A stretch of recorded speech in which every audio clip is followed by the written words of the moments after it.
नमस्ते। मैं urban service company की टेक्नीशियन हूँ।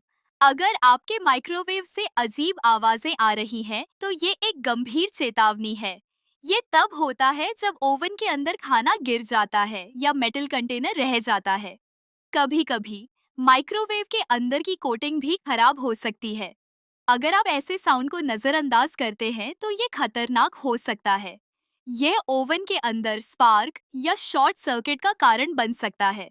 इसीलिए तुरंत ओवन बंद करें और हमें कॉल करें 913497 या हमारी वेबसाइट पर जाएं urbanservicecompany.live।